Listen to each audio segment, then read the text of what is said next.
Au réveillon, j'ai surpris mes parents en train de planifier l'installation de ma sœur et de sa famille dans mon loft de 750 000 €, gratuitement, pendant mon absence. J'ai souri. Je suis restée silencieuse. Je les ai laissés faire leurs valises, se vanter auprès de tout le quartier, et rêver de leur nouvelle vie de luxe. Puis, sans dire un mot, j'ai vendu l'appartement, encaissé l'argent et disparu au bout du monde.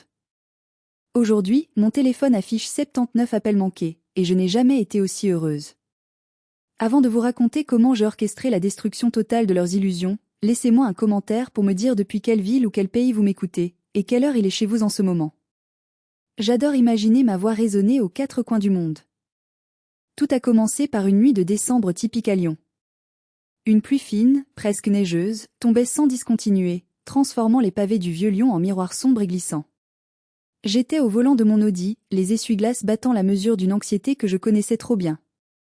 C'était le soir du 24 décembre. Normalement, j'aurais dû être dans un salon première classe à l'aéroport Saint-Exupéry, attendant mon vol pour Tokyo. Mais une tempête de neige sur l'Europe du Nord avait cloué mon avion au sol, repoussant mon départ de 24 heures. Au lieu de passer la nuit à l'hôtel, j'avais décidé de faire une surprise à ma famille. Quelle ironie! C'est souvent quand on essaie d'être gentil que le destin nous gifle le plus violemment. Je m'appelle Floriane. J'ai 36 ans.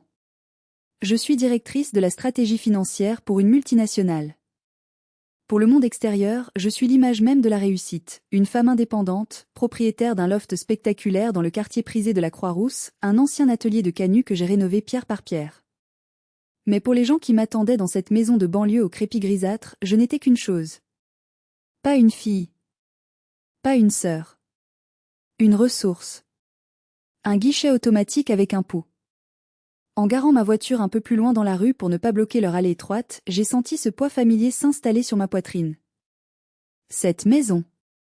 Elle sentait l'humidité, le rôti trop cuit et les reproches silencieux. J'ai remonté le col de mon manteau en laine, protégeant mon visage contre le vent glacial qui remontait du Rhône. J'avais les bras chargés de cadeaux, du foie gras truffé, des bouteilles de Grand Cru, des jouets hors de prix pour ma nièce. J'essayais encore, pathétiquement, d'acheter l'amour qu'il refusait de me donner gratuitement. Je suis arrivée devant la porte d'entrée en chêne massif, celle qui gonflait toujours en hiver et qu'il fallait pousser de l'épaule. J'allais frapper. Ma main gantée de cuir était levée, à quelques centimètres du bois verni. C'est là que je les ai entendus. Les rires. Pas des rires de joie, non. Ces rires gras, complices, ce qu'on partage quand on vient de réussir un mauvais coup. La fenêtre du salon était entr'ouverte pour laisser sortir la fumée de cigarette de mon beau-frère, Michael.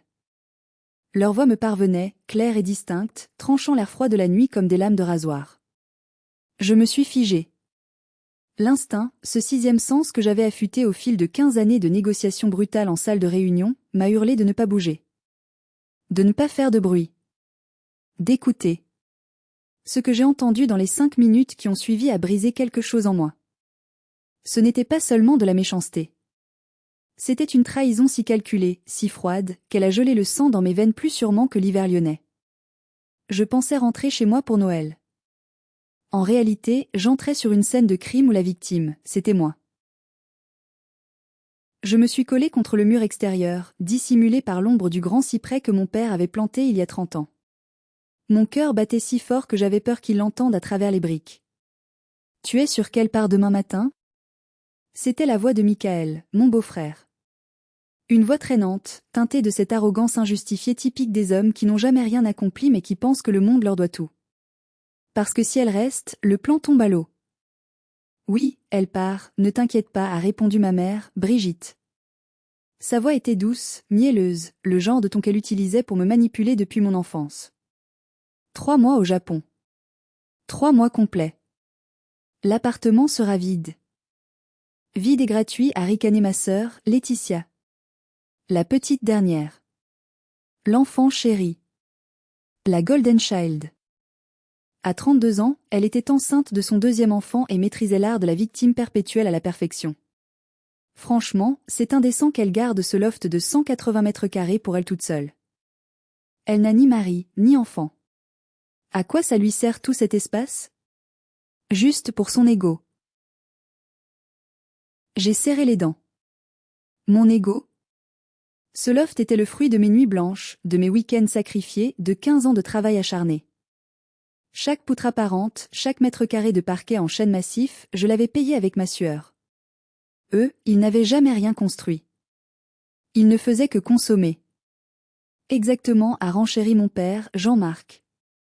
Sa voix de baryton, qui autrefois m'inspirait le respect, ne me semblait plus que vulgaire et autoritaire. De toute façon, une fois que vous serez installé, elle ne pourra rien faire. La trêve hivernale, vous connaissez ? En France, on ne met pas une femme enceinte et un enfant à la rue en plein hiver, même si c'est la propriétaire. La loi est de votre côté.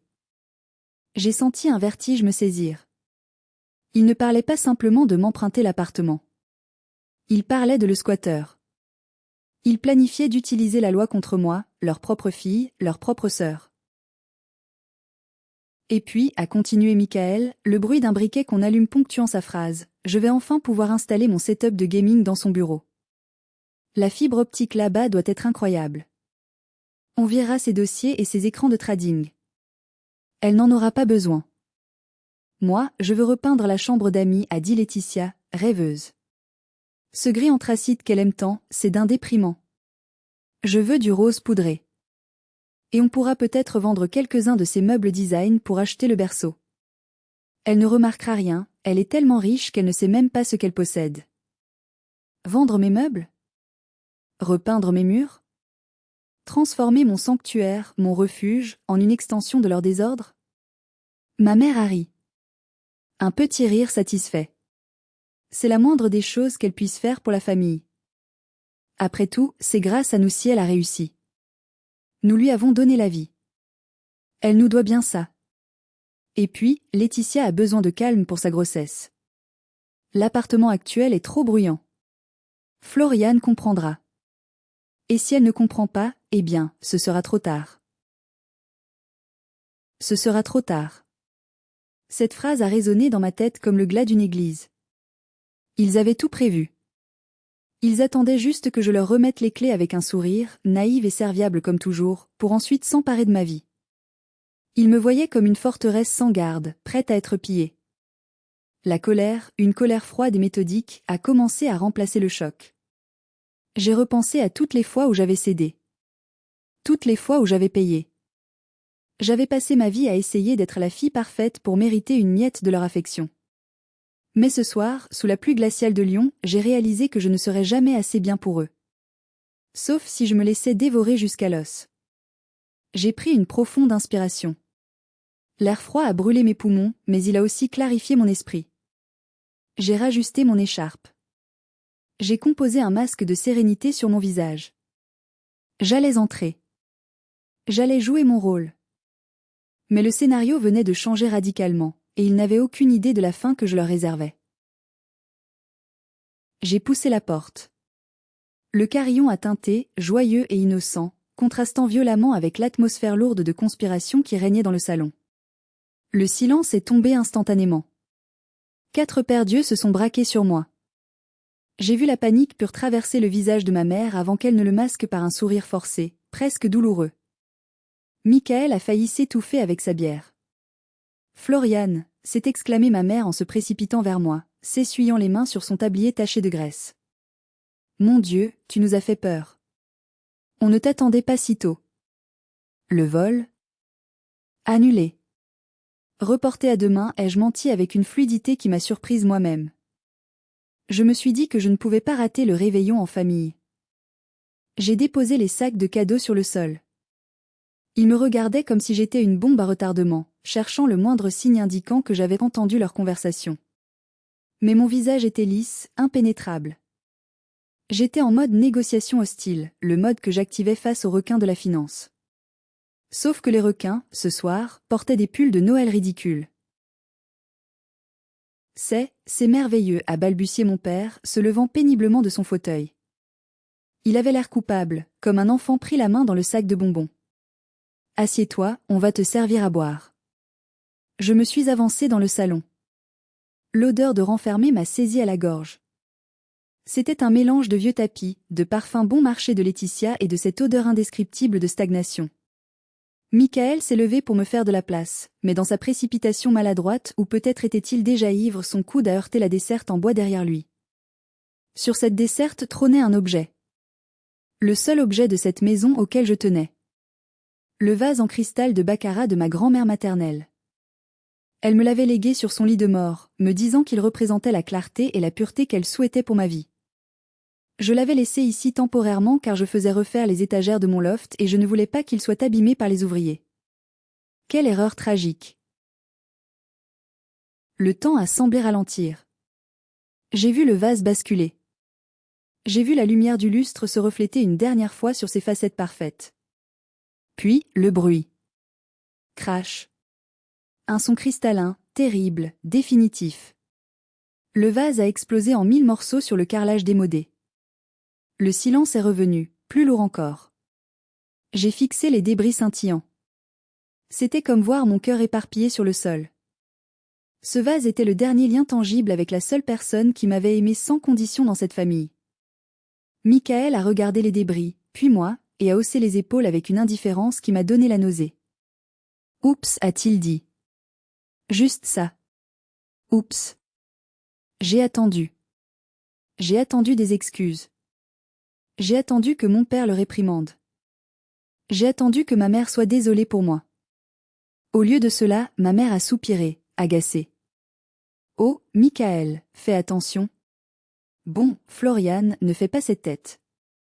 Ce n'est qu'un vieux vase. Il était ébréché de toute façon. C'était celui de grand-mère, ai-je murmuré, ma voix tremblant à peine. Et alors, a intervenu Laetitia, se caressant le ventre comme un bouclier. C'est juste du verre. Tu gagnes des fortunes, tu peux t'en acheter 10 des comme ça demain. Ne gâche pas Noël pour une bêtise matérielle. Pense à mon bébé, le stress est mauvais pour lui. Voilà. C'était là. La vérité nue. Pour eux, mes sentiments n'avaient aucune valeur. Mes souvenirs n'avaient aucune importance. Tout ce qui comptait, c'était mon argent et leur confort. J'étais remplaçable. Mes objets étaient remplaçables. Mon âme était une variable négligeable dans leur équation du bonheur. Si vous étiez à ma place, à cet instant précis, face aux débris de votre héritage et au mépris de votre propre famille, qu'auriez-vous fait? Auriez-vous crié? Auriez-vous pleuré? Dites-moi dans les commentaires comment vous auriez réagi face à une telle injustice. À ce moment précis, quelque chose est mort en moi. La petite fille qui voulait plaire à ses parents a rendu son dernier soupir. À sa place, la femme d'affaires impitoyable s'est réveillée. J'ai relevé la tête. J'ai regardé Michael, puis ma mère, puis Laetitia. Et j'ai souri. Un sourire doux, terrifiant, qui n'atteignait pas mes yeux. Tu as raison, Laetitia, ai-je dit calmement. Ce n'est que du verre. Ce n'est rien du tout. Joyeux Noël. Ils se sont détendus, soupirant de soulagement. Ils ont cru avoir gagné. Ils ont cru que j'étais faible. Ils ne savaient pas que je venais de signer leur arrêt de mort financière. Le dîner a commencé. Ma mère a apporté la dinde, trop sèche comme chaque année, et mon père a versé le vin bon marché dans des verres dépareillés, ignorant les bouteilles de Bordeaux à 200 € que j'avais apportées et qui restaient fermées sur le buffet. On garde les bonnes bouteilles pour une occasion spéciale, a-t-il dit. Comme si ma présence n'en était pas une. Je mangeais mécaniquement, mastiquant la viande filandreuse, mais mon esprit était ailleurs. Il voyageait dans le passé, feuilletant le grand livre de contes de mes relations familiales. Les pages étaient remplies d'encre rouge. Je me suis souvenu de mes 25 ans. Je venais de toucher mon premier gros bonus. J'étais si fière. J'avais invité mon père au restaurant pour fêter ça. Au dessert, il a pleuré. Pas de joie pour moi, non. Il a pleuré parce qu'il avait des dettes de jeu 15 000 €. Il risquait de perdre la voiture. J'ai payé. J'ai signé le chèque sur la nappe blanche du restaurant, pensant acheter sa fierté de père.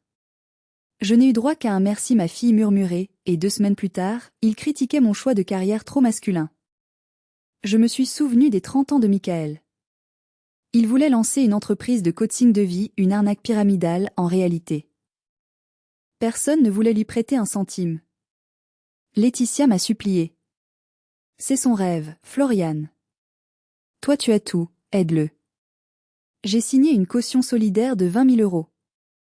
6 mois plus tard, l'entreprise coulait. La banque s'est tournée vers moi. J'ai payé la dette, les intérêts et les pénalités. Michael ne m'a jamais remboursé un centime.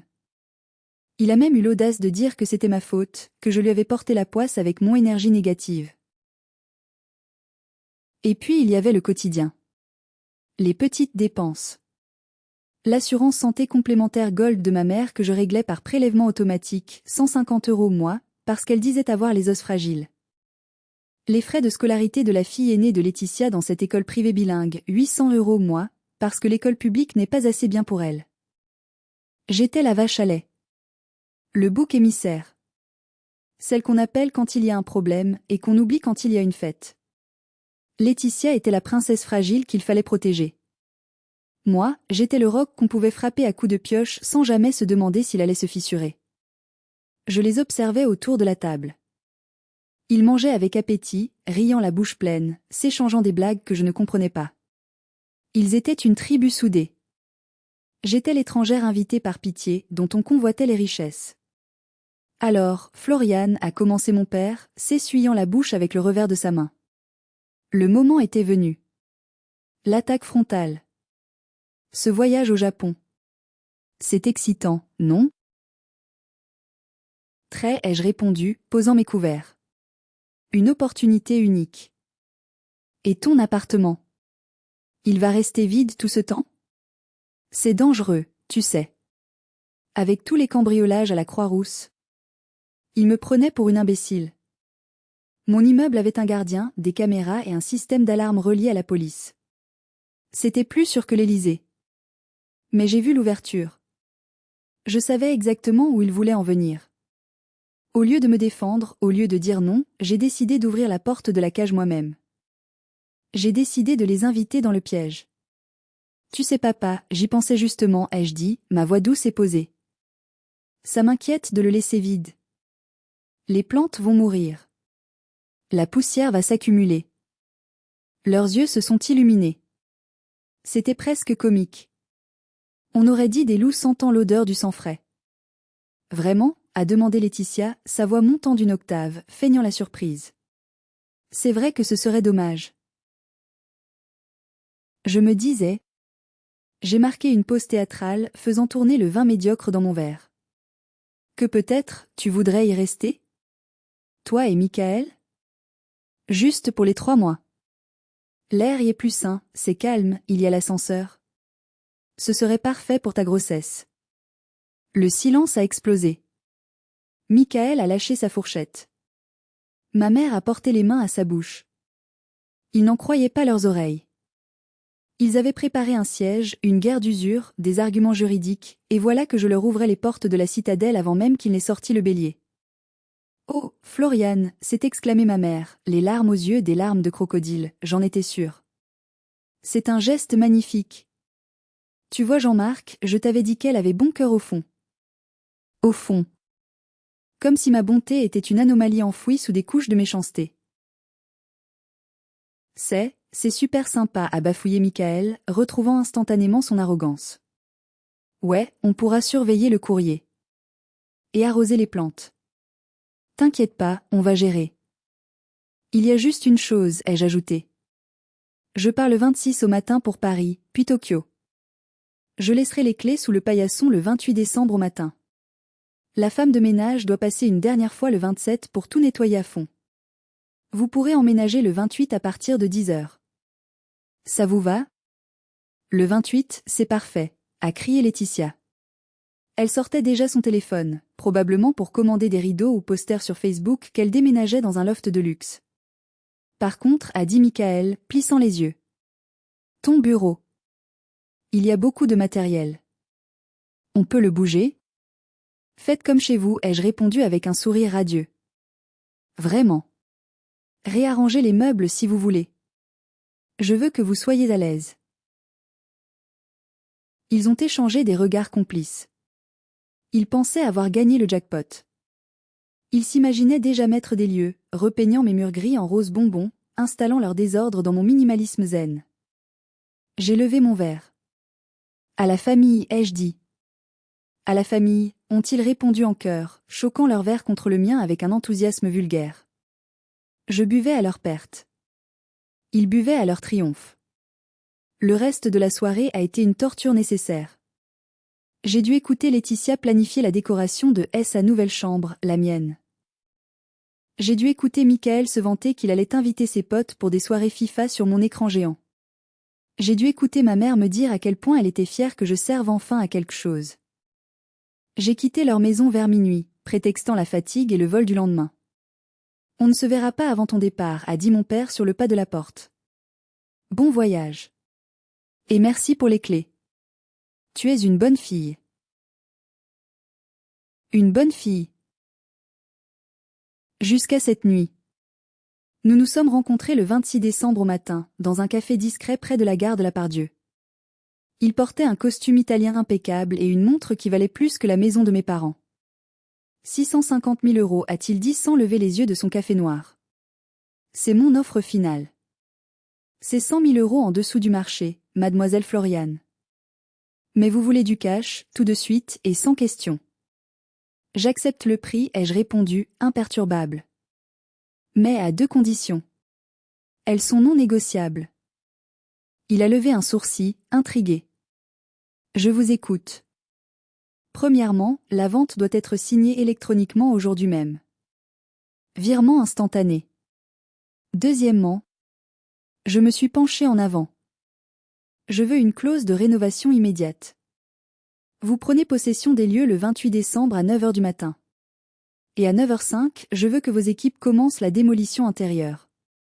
Tout doit disparaître. Les cloisons, la cuisine, le parquet. Tout. Kerviel m'a fixé longuement.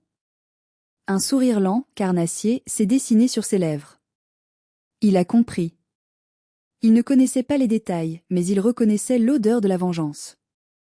Il y aura quelqu'un à l'intérieur, a-t-il demandé, amusé. Des squatteurs, ai-je répondu froidement. Mais ne vous inquiétez pas, ils n'ont aucun titre de propriété, aucun bail, aucune preuve de résidence. Ils entreront par effraction avec une clé volée 1 heure avant vous. Juridiquement, vous serez dans votre bon droit de sécuriser votre chantier. J'adore, a-t-il murmuré. C'est brutal. C'est poétique. Vous auriez dû travailler pour moi. Il a sorti son téléphone et a appelé son avocat. Prépare les papiers. On signe dans 1 heure. Et appelle l'équipe de démolition. On a un chantier urgent le 28. En sortant du café, j'ai vérifié mon compte en banque. Quelques heures plus tard, la notification est tombée. Plus 650 000,00 €. L'argent était là. Mon loft ne m'appartenait plus. Mais il restait une étape cruciale. Je ne pouvais pas leur laisser mes affaires. Je ne voulais pas qu'ils profitent, même 1 heure, de mon confort. J'ai appelé une entreprise de déménagement confidentiel, spécialisée dans les transferts d'œuvres d'art. Je veux que l'appartement soit vidé ce soir. Tout. Absolument tout ce qui a de la valeur. Meubles, vêtements, électroménagers, tableaux. Stocker tout dans un garde-meuble sécurisé.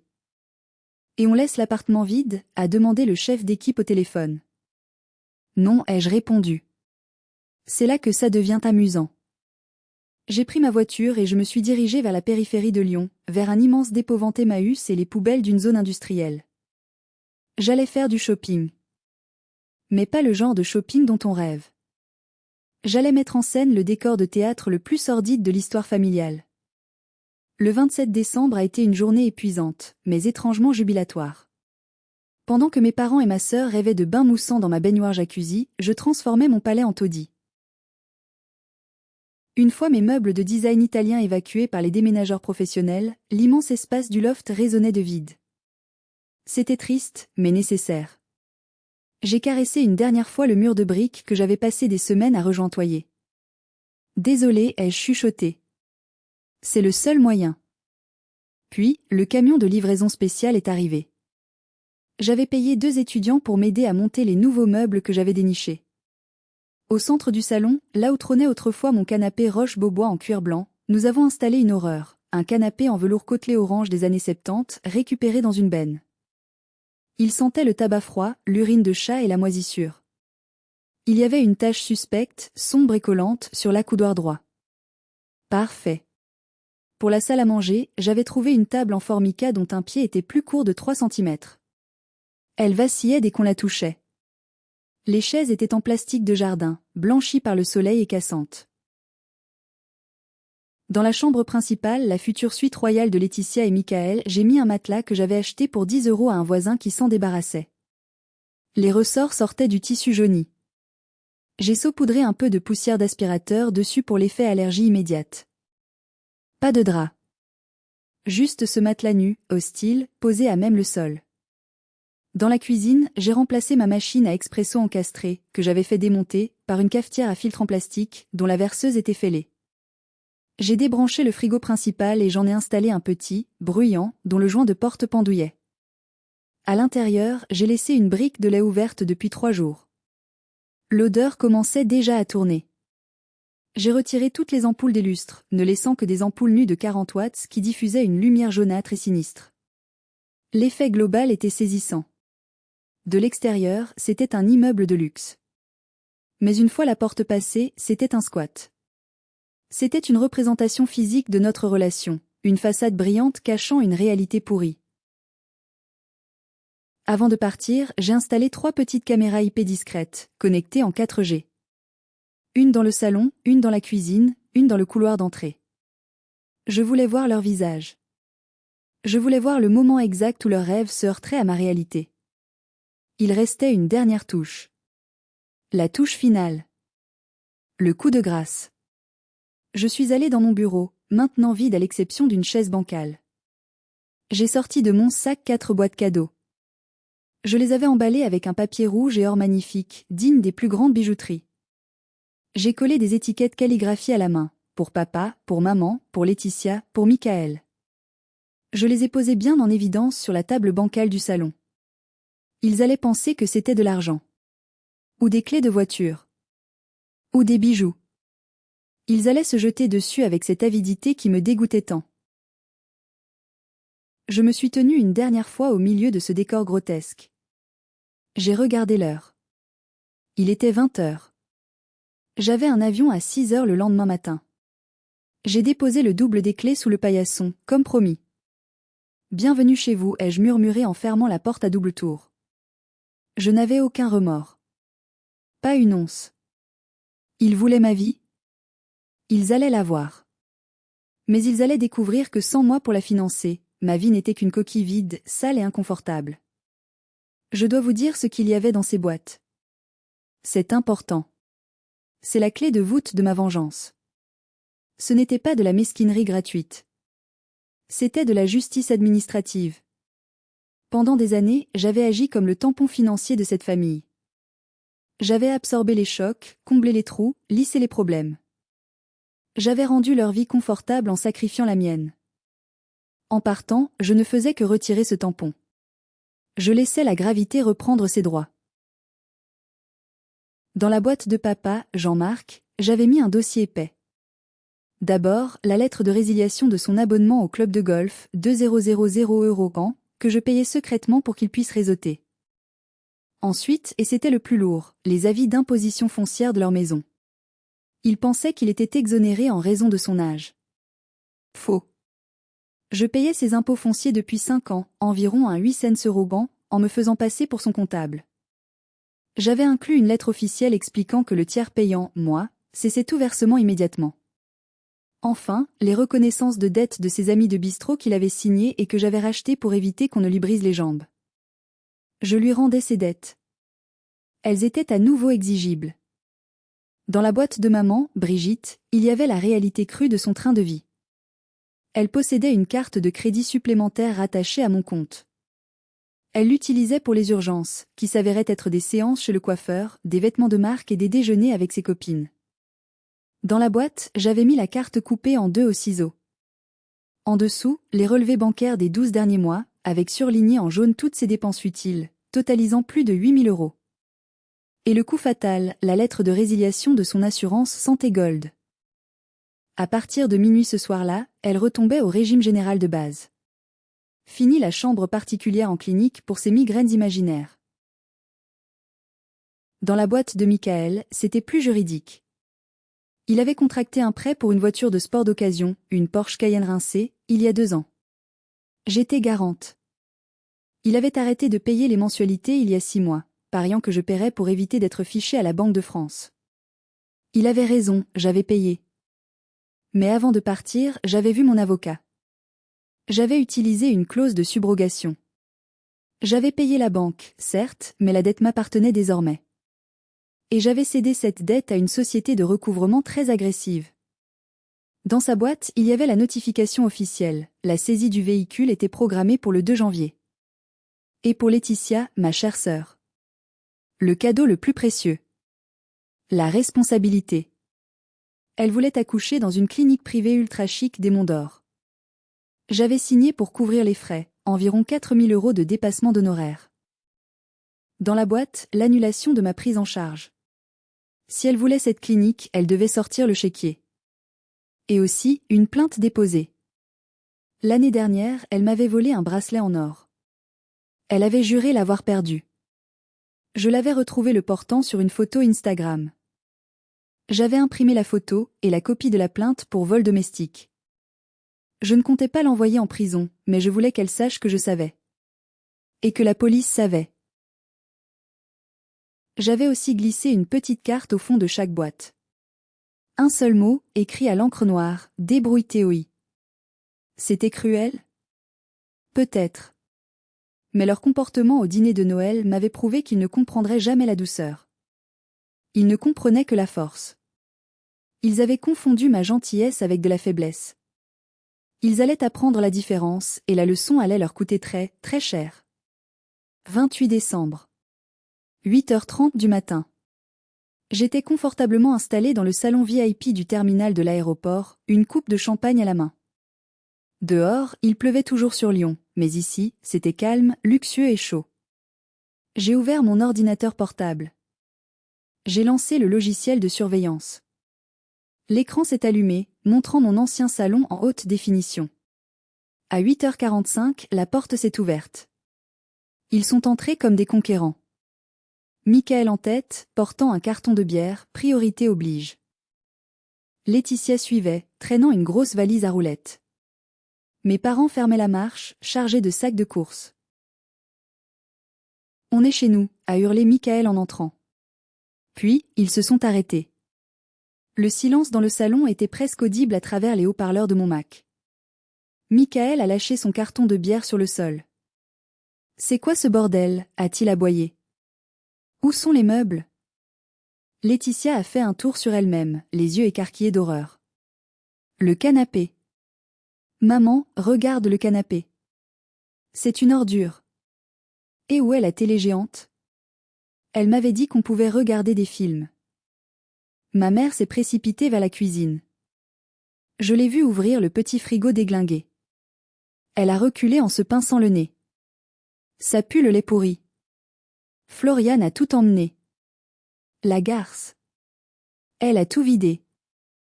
Mon père, rouge de colère, a donné un coup de pied dans la table en formica. La table a vacillé et s'est effondrée d'un côté. Elle se fout de nous. Elle savait. Elle a fait exprès. C'était fascinant. Pas une seconde ils ne se sont dit tiens, c'est son droit, ce sont ses meubles. Non. Ils étaient furieux comme si on les avait volés. Comme si mon luxe leur appartenait de droit divin. Regardez la chambre, a crié Laetitia depuis le couloir. Il n'y a qu'un matelas par terre. Je suis enceinte, je ne peux pas dormir là-dessus. Elle pleurait maintenant, de vraies larmes de rage. Comment elle a pu me faire ça? Michael arpentait le salon comme un lion en cage. Attends que je l'appelle. Je vais la pourrir. Il a sorti son téléphone. Mon écran de portable s'est allumé. Appel entrant, Michael. J'ai appuyé sur refuser et j'ai bloqué le numéro. J'ai bu une gorgée de champagne. Elle ne répond pas, a-t-il hurlé. Elle doit être dans l'avion. Bon, calmez-vous, a dit ma mère, essayant de reprendre le contrôle. On est là pour 3 mois. On a le toit. C'est le principal. On ira acheter des meubles pas chers chez Ikea. Et on va tout repeindre comme prévu. Michael, va chercher ta perceuse. On va commencer par enlever ces horribles appliques murales. Michael a grogné mais il est allé chercher sa caisse à outils. Il a sorti une grosse perceuse à percussion. Je vais percer ce mur de briques de merde pour mettre mon support TV, tu vas voir, a-t-il marmonné. Il s'est approché du mur porteur, celui que j'aimais tant. Il a levé la perceuse. Il était 8h59. J'ai regardé l'horloge de mon ordinateur. Le timing était parfait. Monsieur Kerviel était un homme ponctuel. 9 heures précises. Sur mon écran, j'ai vu la porte d'entrée s'ouvrir à la volée. Elle n'était pas verrouillée de l'intérieur, il n'avait pas eu le temps de changer le barillet. Un homme en costume noir est entré, suivi de 2 gardes de sécurité imposants et d'une équipe de 6 ouvriers en salopettes oranges, armés de masses, de pieds de biche et de scies circulaires. C'était Monsieur Kerviel. Michael s'est retourné, la perceuse toujours à la main. C'est qui vous? Dégagez. Propriété privée, a-t-il crié, essayant de jouer au dur.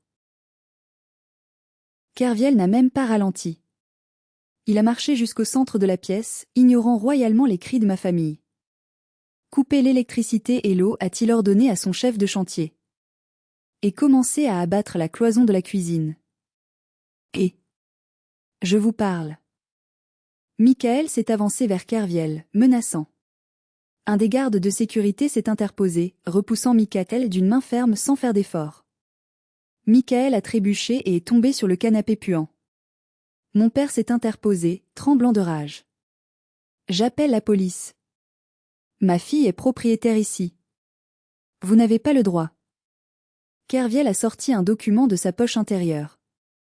Il l'a déplié calmement. Votre fille? Mademoiselle Floriane? Elle a vendu cet appartement à ma société, Kerviel Investissement, il y a 2 jours. Voici l'acte de vente notarié. Il a agité le papier sous le nez de mon père. Je suis le propriétaire. Et ceci est un chantier de rénovation déclaré. Vous, par contre, vous êtes des intrus sur un site de construction dangereux. Vendu. Laetitia a blêmi. Non.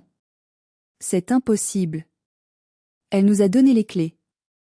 Elle vous a donné les clés pour que vous puissiez récupérer vos affaires avant la démolition, j'imagine, a menti Kerviel avec un aplomb magnifique. Mais là, vous gênez. Allez, dehors. Il a claqué des doigts. Le premier ouvrier a levé sa masse et l'a abattu sur le plan de travail de la cuisine. Bam! Le bruit était assourdissant. Des éclats de carrelage ont volé.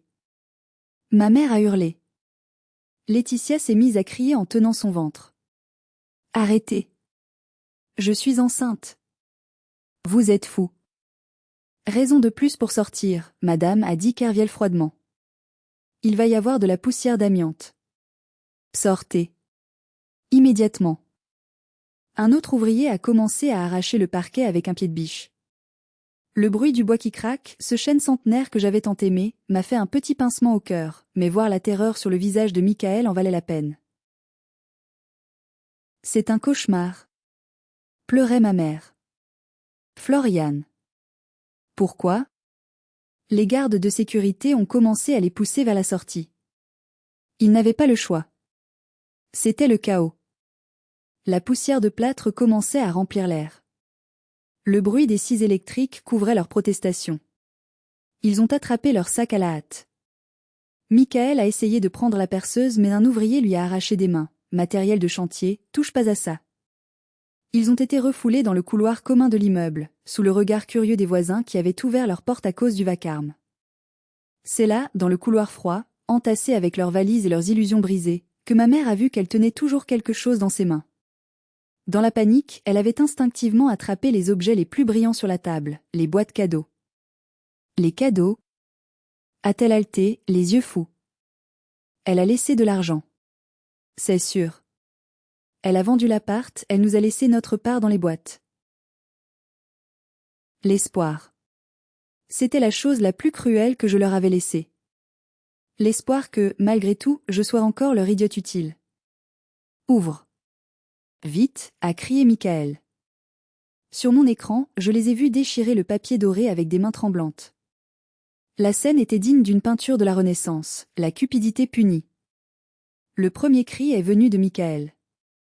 Il avait sorti la notification de saisie de sa voiture. Il a lu les premières lignes et son visage est devenu livide, puis pourpre. La salope. Elle a vendu ma dette. Ils vont prendre la Porsche mardi. Il a jeté le papier par terre et l'a piétiné, comme si cela pouvait effacer la réalité. Puis mon père. Il tenait ses avis d'imposition comme s'il s'agissait de serpents venimeux. Les impôts. Elle ne paye plus. 3 ans d'arriérés. Mais je n'ai pas cet argent. Il s'est appuyé contre le mur, manquant de s'évanouir. Ils vont hypothéquer la maison.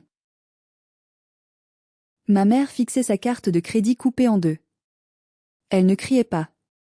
Elle était en état de choc. Son monde de petit luxe et d'apparence venait de s'effondrer. Plus de coiffeurs. Plus de shopping.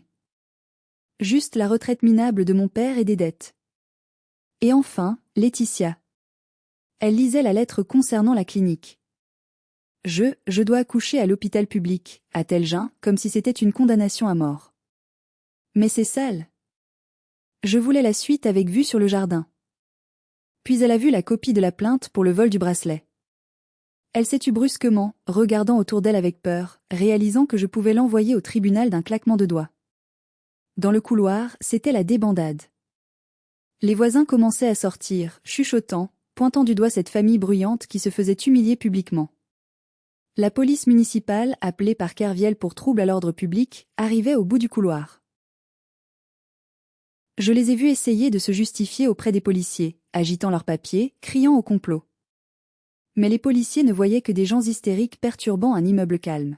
« Allez, on circule. »« Vous ne pouvez pas rester là, a dit l'agent. Sortez de l'immeuble ou on vous embarque. » Ils ont dû descendre les 4 étages à pied, l'ascenseur étant bloqué par les ouvriers, traînant leurs valises, sous les huées silencieuses de l'immeuble.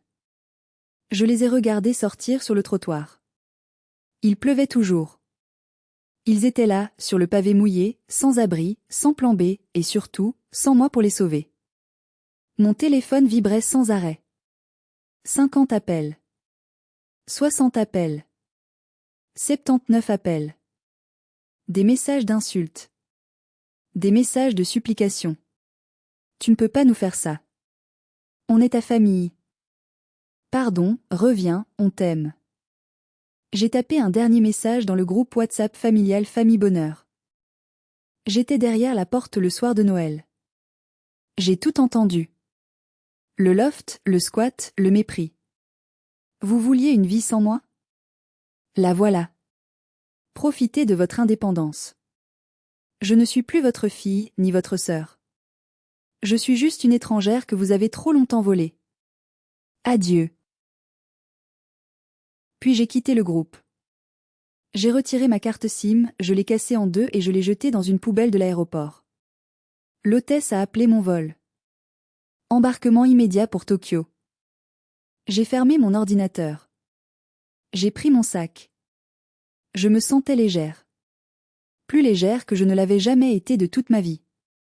3 mois plus tard. Je suis assise sur la terrasse en bois d'une petite maison traditionnelle à Kyoto. C'est le printemps. Les cerisiers sont en fleurs, et le vent fait pleuvoir des pétales roses dans mon thé matcha. Ici, personne ne connaît mon nom. Personne ne sait que j'étais une directrice financière redoutable. Je suis juste Floriane, l'Européenne qui apprend la poterie et qui sourit aux voisins. J'ai reçu un email hier de Sandrine, mon amie avocate qui gère les derniers détails en France. Elle m'a donné des nouvelles, même si je n'en avais pas demandé. Mes parents ont dû vendre leur maison. Ils n'avaient pas le choix pour payer les dettes fiscales et les crédits de Michael, car oui, Michael avait mis la maison des beaux-parents en garantie sur un autre prêt que j'ignorais. Ils vivent maintenant dans un petit 2 pièces en location dans une banlieue lointaine. Ma mère a dû reprendre un travail à mi-temps comme caissière pour payer les courses. Michael et Laetitia se sont séparés. Le stress financier a eu raison de leur amour. La Porsche a été saisie. Michael est retourné vivre chez sa mère à lui. Laetitia vit avec mes parents, avec le nouveau bébé et l'aîné, entassés dans l'appartement exigu. L'ambiance doit être infernale. Ils passent leur temps à se rejeter la faute, mais le coupable idéal, moi, n'est plus là pour absorber leur venin. Est-ce que je me sens coupable? J'ai posé cette question au moine que je vois parfois au temple voisin. Il m'a dit, si tu gardes une branche pourrie, l'arbre entier meurt. Couper la branche n'est pas de la cruauté, c'est de la survie. Je ne ressens pas de joie sadique à savoir qu'il souffre. Je ressens juste du soulagement. Un immense, profond et inaltérable soulagement. C'est comme si j'avais porté un sac de pierre de 50 kilos sur mon dos toute ma vie, et que je venais enfin de le poser. J'ai utilisé l'argent de la vente du loft pour investir dans une start-up de technologie verte ici, au Japon, et pour m'acheter cette petite maison. Je ne suis plus riche à millions, mais je suis riche de quelque chose qu'ils n'auront jamais, la paix. J'ai appris une leçon brutale ce soir de Noël. Le sang ne fait pas la famille. L'amour, le respect et la réciprocité font la famille. Si ces éléments ne sont pas là, vous n'avez pas une famille, vous avez des otages ou des geôliers. Ne laissez personne, pas même vos parents, vous traiter comme une option ou comme un carnet de chèques. Vous valez mieux que ça. La liberté a un prix, parfois c'est le prix d'un appartement, parfois c'est le prix de la solitude temporaire. Mais croyez-moi, c'est le meilleur investissement que vous ferez jamais. Si cette histoire vous a touché, ou si vous avez vous aussi vécu avec des proches toxiques, s'il vous plaît, partagez votre expérience dans les commentaires. Aimez cette vidéo pour soutenir la chaîne, et abonnez-vous pour ne pas rater les prochaines histoires. C'était à 3, ou trop je bois mon thé. Un pétale de cerisier tombe dans la tasse. Il est parfait. Imparfait, mais parfait. Comme ma nouvelle vie.